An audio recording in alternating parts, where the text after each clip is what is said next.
سلام. امروز برف درست حسابی آمده و الان ساعت 12 ظهر است. برف درست حسابی دیدیم. البته خیلی سریع شهرداری میاد و خیابانها رو تمیز میکنه، پیاده روها رو تمیز میکنه، مردم خودشون جلوی پارکینگ هاشون رو پاک میکنن برفش رو و خلاصه یه آمادگی کاملی دارن در این زمینه. و این سنجاپا هم حالا یکیشو میبینید تو این برف میرن آویزون میشه، اصلا انگار خوشحالن که برف اومده، ذوق کردن، میرن توی برفا میگردن، باز میگه احتمالا یه گردو یه جای قایم کردن، حالا به دنبال پیدا کردنش هستن.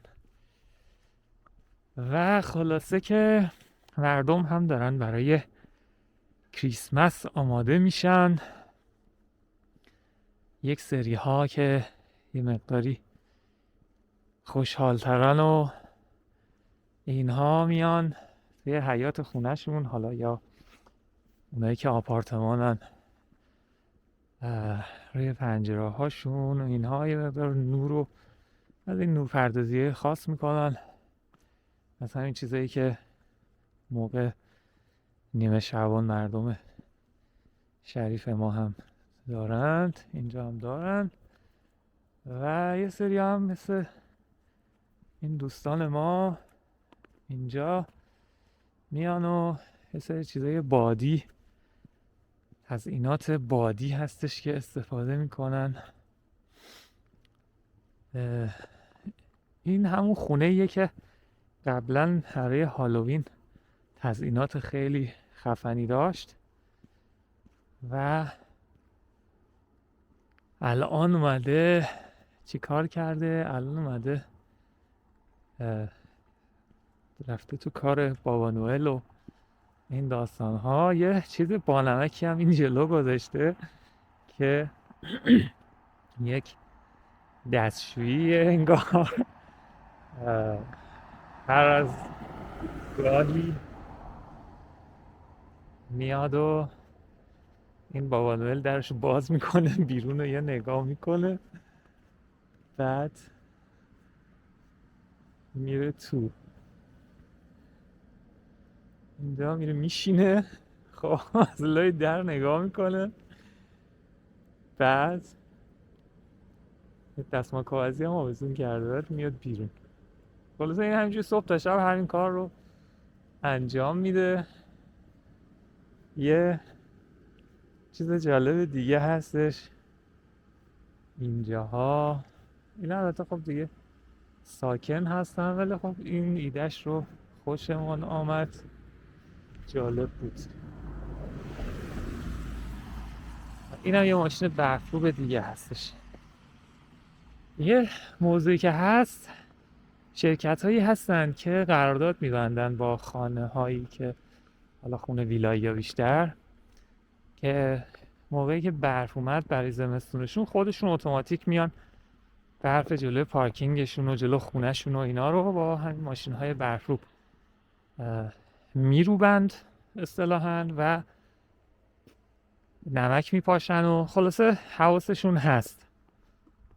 برای کسایی که حالا خودشون توانش ندارن، حوصله‌شو ندارن، اینها خیلی خوبه. برای اشتغال زایی هم خیلی خوبه. و یک جاهایی البته جالبه که توی همین پیاده روها می نویسن که اینجا تمیز نمیشه، یعنی مثلا مسئولیتش با خودتونه، اگه از این مسیر دارید میرید خلاصه مسئولیت اینکه دارید از اینجا میرید با خودتونه. و برای این مسئله تابلو میزنن، یعنی تابلو میزنن که حواستون جمع کنید. براشون مهم ماجر. خلاصه حالا من دارم میرم جلوتر، یک مسیر قشنگی هستش که ما رممون دوباره مثل دفعه قبل پر نشه، انشالله به اونجا هم برسیم ببینیم که چگونه است. یه نکته هم قبل از اینکه قطع بکنم بگم این که این شد دریاچه و رودخونه و این چیز زیاده، مردم معمولاً حالا اونایی که وضعیت بهتری دارن قایق دارن، الان مثل این آقا. خب یکی از کارهایی که میکنن برای فصل زمستان اینه که میان این قایقشون رو میبرن یه جایی که کارش اصلا اینه، قایقا رو روکش با پلاستیک روکش میکنن و اینا برای اینکه توی زمستون خراب نشه، زنگ نزنه یا هرچی نپوسه، سرما زیاده میان روکش میکنن. این یه بیزینسی هم هستش که کار خلاقانه کرده طرف، شاید هم از قدیم بوده، حالا من خیلی اطلاعات دقیقی در این زمینه ندارم اما برای من جالب بود. خب میریم تا برسیم به یک پل چوبی هستش که اونجا هم مسیر جالبیه. این پل از روی رودخونه رد میشه و از وسط جنگل، یعنی یه شب که من رفته بودم خیلی هم تاریک بود، خیلی مسیر جالبی بود. ولی خب تو شب فیلمی نمیشه عملا ازش در آورد، خاطر همین گذاشتم که امروز بریم با هم دیگه و ببینیم که اوضاعش خلاصه در چه حال است. خب رسیدیم به اون نقطه‌ای که باید میرسیدیم و میریم روی پل که پیاده روی خوبی رو با هم داشته باشیم.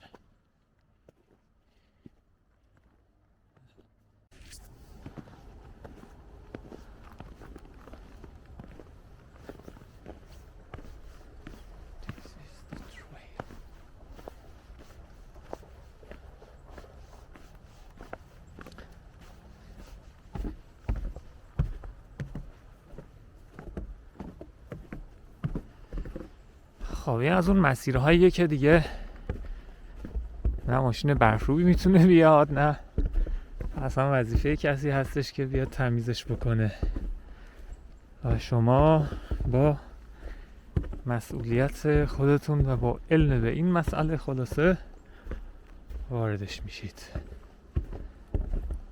خیلی جای قشنگیه، چه توی تابستان و چه در زمستان. یه جاهای اینطوری، اینا حاشیه رودخونه است. حالا میریم جلوتر که دیگه اصل رودخونه هم دیده میشه.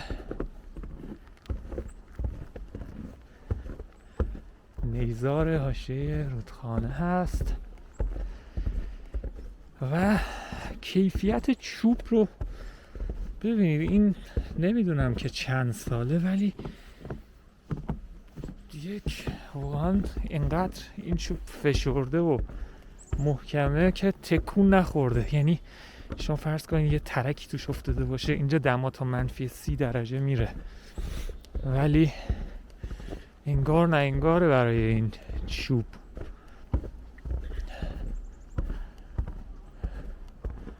خب اینجا دیگه خود رودخونه شروع میشه و جالبه این درخت ها رو من دفعه قبل یا شب بوده ندیدم که اینجوری از ریشه در اومدن یا اینکه تازه این اتفاق افتاده. حتی خب اینجا خیلی طوفان و بوران خاصی اتفاق نمیافته که اینجوری روش ریشه کم بشن. بیشتر فکر میکنم از یخ زدنه که این اتفاق میافته. یعنی اون آب که در حاشیه رودخانه هستش و اینا هم خب ریشه محکمی نمیتونن به دوونن توی خاک. این باعث میشه که خلاصه تو یک سرما و گرمایی اینطوری به فنا برن.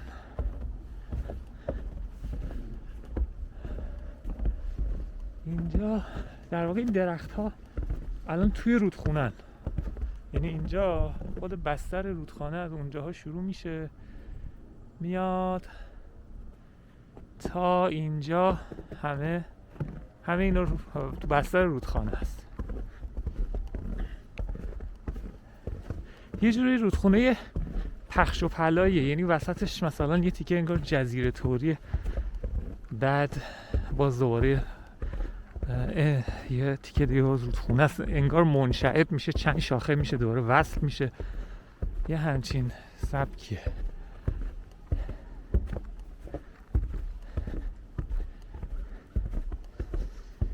این جاهایی که مسیر بیشتری در واقع آب بیشتری رد میشه، اینجاها یک حالت یک پل آهنین زده میشه، پایه ها اینجا بتونه، این اینجا دیده میشه برای اون بچه‌ای که عمران بلدن. خلاصه ما که بلد نیستیم، ولی شما که بلدید. یه چیزی هم نوشته بود، گفته که ماکسیموم 5 تن از روی این میتونه رد شه، یعنی یک نیسان آبیه که 2 تن هم بار داشته باشه، از روی این میتونه ماکسیموم میتونه رد بشه. مثلا فرض کنیم 20 نفر آدم بار زده باشه. این جریان اصلی آب، جریان منظمش از اینجاست و به این بر. ولی خب یه وقتایی که پر آب تر میشه، یک گوشه شاو هم که اونور دیدیم، وقتی که پر آب میشه این وسط ها هم پر میشه.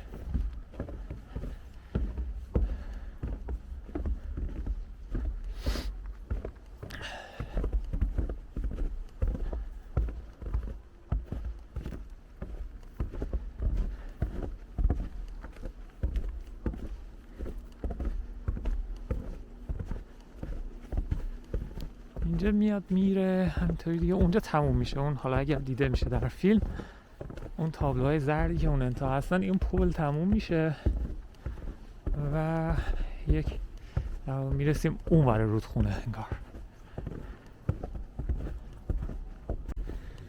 قیافه خودمو ندیده بودم، چه چیزی تنها کردم. اینقدر سرد نیست البته که وحشتناک باشه، ولی خب اینا یه چیز نازکیه که جای شال گردن و این چیزا رو پر میکنه و الان خب آدم درک میکنه که این خواهرانی که اینطوری روشونو میگیرن تو زمستون چقدر خوشحالن، سردشون نمیشه. ولی خب سخت هم هست، یعنی واقعا تو زمستون خوبه، تو تابستون خفه میشی. نه چیزی تحمل میکنن این خواهران ما. دیگه این طرف چیز جالبی که من میبینم، اینا همه جنگل بوده، یعنی هی به تدریج اینجا خب یه جاییه که تقریبا شهر دوره، ولی یک منطقه جنگلی بوده که الان که میریم اینی که اون تیکه‌هایی که جنگله واقعا همونجور وحشی مونده، یه احساس خوفی بهش داری. و اگه بتونم دوربین رو برگردونم در جا، بهتون جنگل رو هم نشون بدم. بله او نمیدونستم در جا برمیگرده. این از قابلیت های این دوربین جدید و کوچولو و خوشگل ماست. اگر البته صدای منو خوب نمیشنوید، مال اینه که من میکروفونش رو جدا وصل نکردم، ولی خب امیدوارم که صداش خیلی هم بد نباشه، حداقل بفهمید چند کلمه‌ای که من گفتم.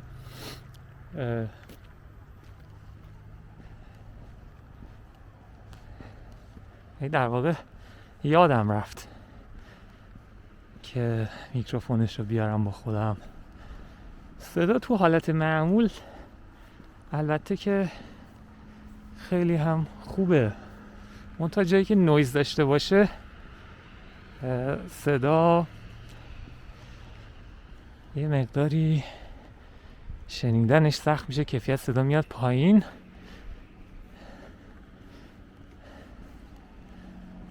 یه چیزی بهتون نشون بدم، قطعا حالا شاید طبیعی باشه برای خیلی ها، ولی صندوق پستی اینجا یه نقش خیلی مهمی داره. مثلا آمازون بسته‌ای رو که میاره یه سریاش رو تو همین صندوق پستی میذاره، یا نامه هایی که میاد بر شما از بانک، از هر جایی که میاد، نامه های رسمی اداری همه میاد تو صندوق پستی. و هر منطقه‌ای، مثلا این کوچه فرض کنین که 20 تا خونه داره، 20 صندوق پستی داره، هر کسی این کلید داره برای خودش که هر وقت خواست سر میزنه بستاشو برمیداره. گرچه که آشغالای تبلیغاتی هم زیاد میاد توش، از این تراکت ها و چیزای تبلیغاتی هم زیاد میاد توی همون صندوق پستی. در حال جز معایب و مزایاشه. و رسیدیم دیگه به خیابون اصلی که اینجا ماشین زیاد میره میاد، چیز خاصی هم البته دیگه نداره اینور. ما ترجیح میدهیم که برگردیم از همینجا. یه تابلو چیز رو ندیده بودم با چوب بزن تابلو راهنماییشونم با چوبه و یه چوب خیلی خفن. متریالی که اینجا ارزونه چوبه، همونجور که تو ایران آهن ارزونه، اینجا حتی این تیرایی که میبینید، این تیرای برق همه چوبیه. یه رنگ چیزی هم بهش زدن، ولی خب ببین چه چوبیه، چه کیفیتیه که سالهای ساله که اینجاست. در مورد صندوق پستی یه چیزی یادم رفت بهتون میگم، این نکته جالب. مثلا دیجیکالا یا آمازون براشون بسته میاره که تو صندوق خودتون جا نمیشه. خب میاد میذاره توی این صندوق بزرگ، بعد شما چجوری برش میدارین؟ این میاد کلید این رو میذاره تو صندوق شما از صندوق خودتون کلیدشو برمیدارید.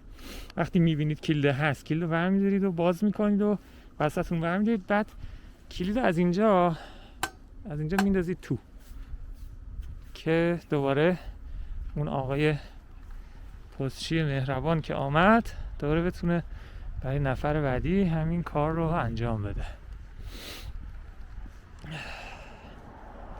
میخواید من یه تیکه برم توی اینجا چجوری بریم نزدیک این تیره برق؟ ببینید خداییش چه کیفیتیه آخه. اینجا من این نمیدونم، این جای برای شبیه به پنجه خرسه، پنجه چیه نمیدونم، باید پنجه خرس باشه دیگه، چیزی که تا اینجا هست. شاید هم پوسیدگی چیزیه، ولی این دوستان طبیعتگر و طبیعت نورد ما بهتر میدونن. تا اینجا هم بیشتر نیست، یعنی تا همینجا، تا همین ارتفاع بیشتر نیست. خب برگشتیم به اون جای همیشگیمون، این صندلی دوست داشتنی که اینجا تنها نشسته و دسته غازهای وحشی که خیلی دلخوشن. اصلا از سر صبح اینا اومدن به سر و صدا و اومدن به دارن حال میکنن. چه لذتی دارن اینا. بسیار عجیبه، بسیار عجیب و دوست داشتنی. آروم نشستن برای خودشون، شکم‌ها هم سیر، از صبح خوردن همینطوری ها.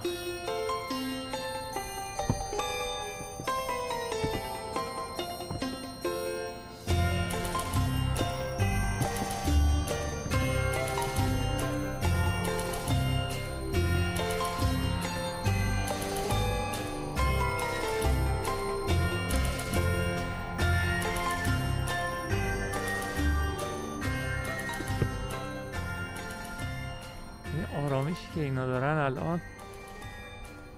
اون یکی که خوابیده کله رو کرده وسط بالش خوابیده، نمیدونم چه رو آب خوابیدن آخه چه تو این فصل چه لذتی داره برای شما.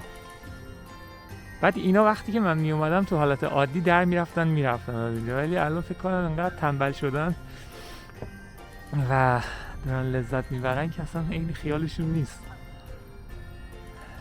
از صبح که دیدمشون داشتن بازی میکردن، یعنی یکیشون راه میافتاد یه تیکه مثلا یه ماهی چیزی گرفته بود میرفت، بقیه هم دنبالش میومدن. فضای باحالی بود. الانم اینجوری که من وایستادم این یک جوری اسکله شناوریه، شناورطوریه، اینجا لاستیک داره که یه عرضه عمقی نداره رودخونه، ولی خب خیلی باحاله. فکر میکنید سوار کشتی شدید. فیلمایی که از اینجا گرفته بودم بیشتر با موبایل بود، فکر کنم تا حالا با دوربین اینجوری فیلم نگرفتم که فضاش بیفته. این همون نیزارهاییه که دیدیم بغل پل چوبی، نه اینکه اینا همونا باشه، این مدلش همونه، یعنی این ادامه پیدا میکنه، این رودخونه همینطور میره بعد میره میپیچه، ولی خب این نیزار و جنگل این وافتش همینطوریه. حالا من دوربین DSLR اگه داشتم میتونستم زوم کنم روی اینا. یه زمانی من یه SLR داشتم که DSLR در واقع داشتم که خاطر اینکه تو نور کم جواب نمیداد ردش کردم، در حالی که بدم نبود، برای فضاهای آدور خیلی خوب بود.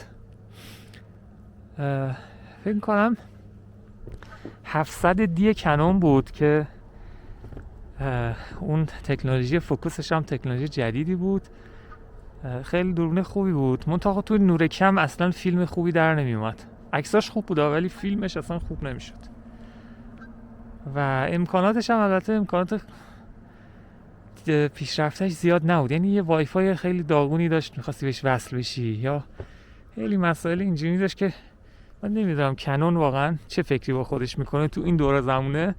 همچنان دوربین هایی تولید میکنه که عقب مونده هستن و سونی جاشو سریع پر کرد. الان دوربین های سونی معمولا استفاده میکنن همه و کنون و نیکون بیشتر برای همون عکاسی استفاده میشن یا برای فیلمبرداری خیلی حرفه‌ای، ولی برای بلاگرها و برای داکیومنتری ها و اینها همون سونی الان بهترین دوربینه که استفاده میشه. و البته اسمو پاکت 3 که الان آمده دوربین بسیار خوبیه. دوربین اسمو پاکت 2 مسئلهش این بود که اونم تو تاریکی خیلی پرفورمنس خوبی نداشت، ولی اومدن نقطه ضعفش رو با این اسمو پاکت 3 رفعش کردن که خیلی مسئله جالبی که فول فریم شده، یعنی 1 اینچ اون سطح حسگر نورش 1 اینچ شده، خیلی بزرگه برای یک آدمی که 5 سال پیش دوربین خریده اصلا قابل تصور نیست 1 اینچ که برای یه دوربین کوچولو، یه دوربین دستی گذاشته بشه. خیلی خوبه و خیلی خلاصه تقویتش کردن یه دوربین خیلی ایدئالی شده. این هم که دست منه اسمو پاکت 2 هست که این تو نور کم آره مشکل ساز میشه یه مقداری، مخصوصا تو طبیعت. حالا یه جایی باشه یه چراغ روشن باشه یه کاریش میکنه، ولی توی طبیعت نور که نیست اصلا هیچی، کوره. ولی توی نور مثلا الان خیلی کیفیت خوبی میگیره. تازه من الان دارم با 1080 فیلم میگیرم، تا 4K هم داره و برای فریم های بالا هم میتونه بگیره. دوربین خیلی خوبیه نسبت به قیمتش. الان نمیدونم چقدره، ولی به نسبت دوربین های دیگه همین که شما اصلا لرزشی احساس نمی کنید. شما الان گوشیتون دستتون بگیرید یا هر بهترین دوربین رو هم دستتون بگیرید، شما قطعا لرزش احساس میکنید. حتی با اکشن کامراها شما لرزش رو احساس میکنید، میفهمید. ولی حالا من دارم راه میرم و شما خیلی نرم میبینید اینو، یعنی در حد این استابلایزر های حرفه‌ای که دستشون میگیرن در همون حد، در حد استیدی کم ها در همون حد کار میکنه و کیفیت قابل قبولی داره برای حالا کار مایی که قراره یه فیلمی رو بگیریم. خیلی پروداکشن خیلی حرفه‌ای نمیخوایم داشته باشیم، میخوایم یه چیز سبک دستمون باشه و اینها. خیلی چیز خوبیه.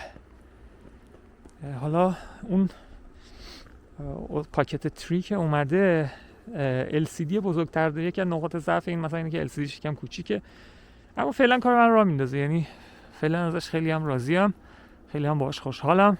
چون یک معایبی هم که داره اصلا پاکت 3 این هست که بزرگه، یعنی تقریبا 1-2 سایز از این بزرگتره. چه بخواید حملش کنید، چه بخواید تو دستتون بگیرید فیلم بگیرید، اون یه کمی همچین جلب توجه میکنه که یه چیزی دستتونه. اما این انقدر کوچیک و ظریفه که هم راحته، اصلا نمیفهمید دستتون چیزی گرفتید نگرفتید. اینها همین که سبکه و کار باشه راحت گفتم. خیلی حواسم به این مرغابی ها جلب شد. اینا یه گله این ورن و یه گله این ورن، اینا دارن میرن سمت اون ور. بعد ظاهرا که حالا نمیدونم اینا نرای اون گلن چی هن که اومدن این وسط جلوی اینا قرار گرفتن، دارن میرن سمت هم دیگه. ببین چیکار میکنن اینا. ببین یه خانواده هن. این رئیس خانواده است که جلو میره، اونا منظم و آروم پشتش میان، انگار یه کشتی داره حرکت میکنه. بعد این وسطی ها هم نمیدونم فازشون چیه که اونجا وایسادن، پشتشون هم کردن به اینا. باید میسیم چه اتفاقی میفته الان اینجا بین این دوستان ما. حالا من تکون نمیخورم خیلی که جلب توجه نکنم برای اینا. ببینم اگه حوصله‌شو دارید، خلاصه جالبه که ببینیم چی کار دارن میکنن.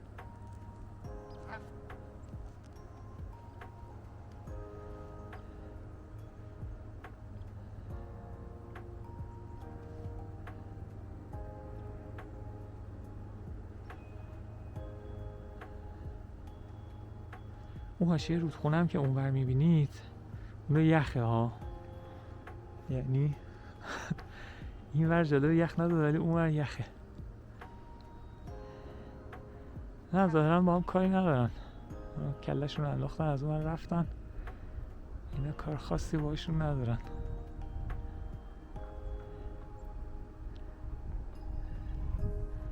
ولی خیلی معلومه که شکم‌ها سیره، ماهی ها رو خوردن، دارن میرن یه جای دیگه.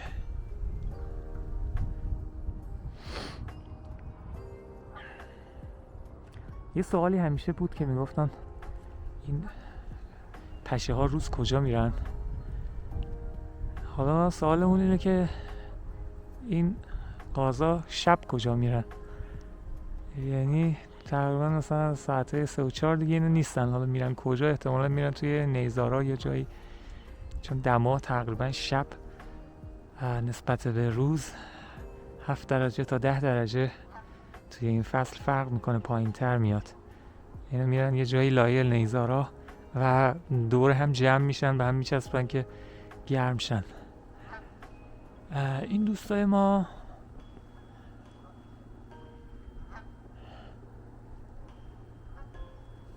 نمیدونیم که میخوان چی کار کنن، فازشون چیه.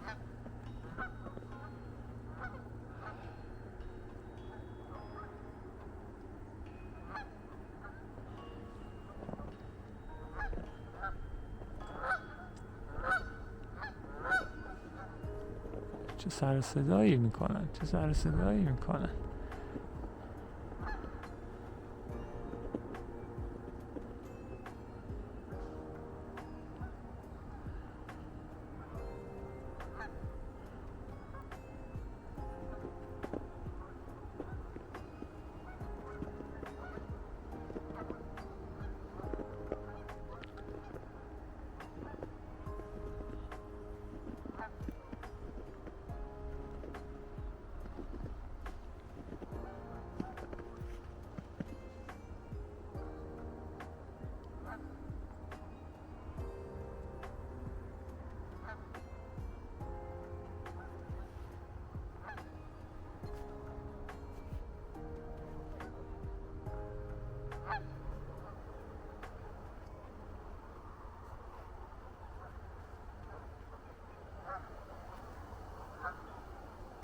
خب من بیشترین زوم ممکنه که میشد رو الان کردم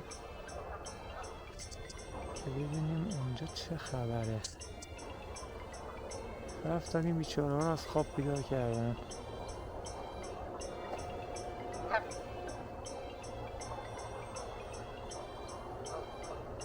هیچ، فقط کرمشون این بود که برن اینا رو از خواب بیدار کنن.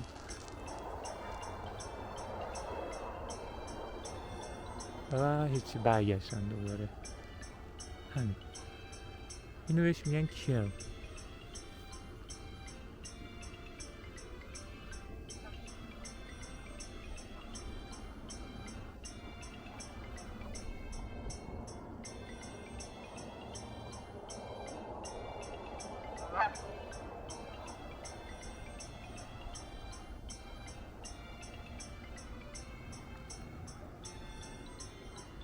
حتی میدونم که حوصلتون سر میره، ولی حالا تا هر جوش که دوست داشتید ببینید دیگه. خواستم بزنید بره جلو. این برای دوستان حیات وحش خوبه.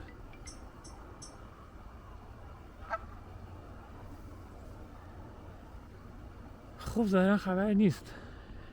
ما همینجا با شما خداحافظی میکنیم فعلا تا دفعه بعدی که ببینیم چیکار میکنیم. بریم این فیلمو تدوین کنیم بذاریم، ایشالله که مثل فیلم های دیگه‌مون نمونه. یه عالمه من فیلم دارم که هنوز جرئت نکردم تدوین کنم.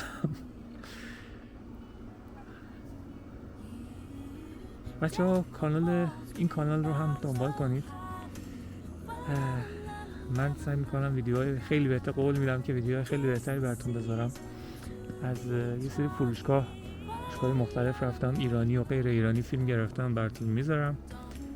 یه فیلم میخوام درست بکنم در مورد اینکه وقتی وارد میشید چه کارهایی باید بکنید، حساب بانکی کجا باز کنید، بیمه چه کار بکنید و خیلی چیزای دیگه که براتون میگذارم و امیدوارم به درتون بخوره. هر انتقادی، پیشنهادی داشتید حتما به من بگید. از شما ممنونم و خداحافظ.